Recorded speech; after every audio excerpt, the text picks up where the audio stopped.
Shalom, selamat pagi anak-anak kami sekalian dimanapun kamu berada. Untuk anak kami kelas 9, kita akan mulai pelajaran agama kita di pagi hari ini. Salam sehat dari Ibu.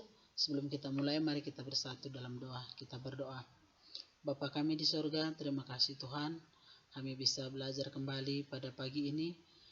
Kami berdoa buat seluruh anak-anak kami kelas 9 dimanapun mereka berada, sehingga mereka bisa sehat dan dapat mengikuti pelajaran di pagi hari ini dengan baik. Temani kami Tuhan dan ampuni dosa kami. Inilah kami Bapa, kami berdoa dalam nama Yesus Tuhan kami. Amin. Anak-anak kami, kali ini kita belajar agama di bab 3. Silakan buka bukunya dan ikuti dengan sungguh-sungguh, di mana nanti kekurangan-kekurangannya dalam Ibu menerangkan ini bisa kamu buka dalam buku pegangan kamu. Judul materi kita pada pagi ini yaitu mengenai gereja yang hidup di dunia. Di seluruh materi kita dapat kita bagi 3, yaitu A. Gereja yang memberitakan, B. Gereja yang bersekutu, dan C. Gereja yang tidak membeda-bedakan. Kita lihat yang pertama, gereja yang bagian A, gereja yang memberitakan. Gereja yang hidup di dunia yang pertama harus memberitakan.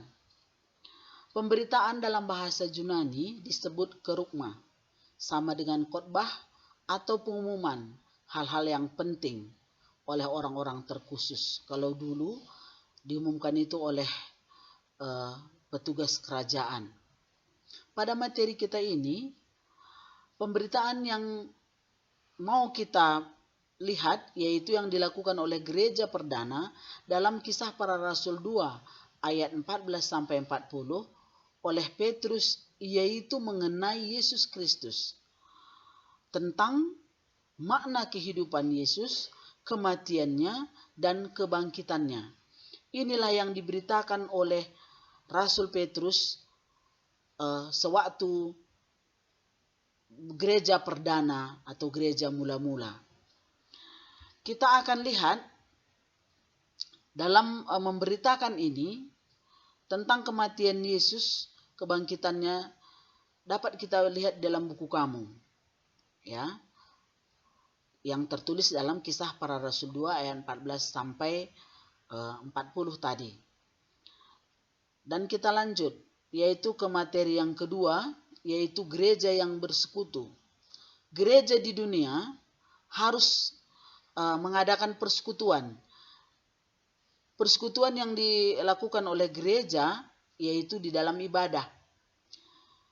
Ibadah sekarang muncul daripada ibadah Kristen pada gereja perdana, yaitu berkumpul dan mengadakan kebaktian. Mereka berkumpul pertama adalah pada hari Minggu, dan di sana mereka mengadakan kebaktian. Hari Minggu ini sudah ditetapkan sekarang menjadi hari ibadah bagi kita seluruhnya umat Kristen. Dan hari Minggu berasal dari kata domingo dalam bahasa Portugis yang artinya adalah hari Tuhan. Jadi pada hari Minggu, hari Sabat bagi kita itu adalah hari Tuhan. Jemaat mula-mula menata peribadatannya sesuai dengan tata ibadah orang Yahudi, ya, yang disebut liturgi. Kalau dalam bahasa Yunaninya liturgia, yang artinya adalah pelayanan. Pelayanan apa yang akan dilakukan dalam gereja? Yang pertama dulu bersekutu, berkumpul, lalu mengadakan ibadah. Dalam ibadah ada penyembahan, ada pujian, ya, bagaimana liturgi di tata gereja kita masing-masing. Itulah yang akan diadakan dalam persekutuan tersebut.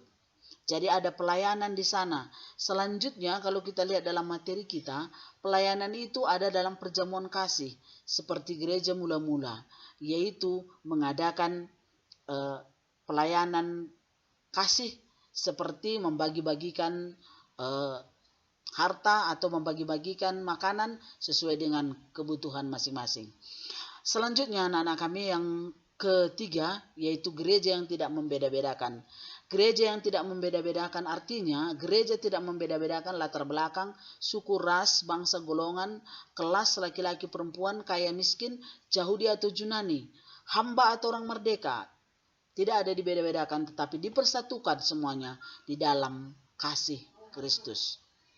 Contohnya kita lihat yaitu Osenimus, seorang budak yang melarikan diri dari rumah tuannya, disambut oleh Rasul Paulus sebagai anak yang dikasihi atau disebut dengan buah hati. Ya, diterima dia. Yang kedua, dalam buku kita ada pendeta Dr. Martin Luther King Jr. yang memperjuangkan hak-hak ajasi manusia dari Amerika Serikat. Dia sangat memperjuangkan hak-hak orang kulit hitam yang dianggap oleh orang kulit putih itu, mereka itu adalah tidak manusia karena mereka adalah keturunan budak.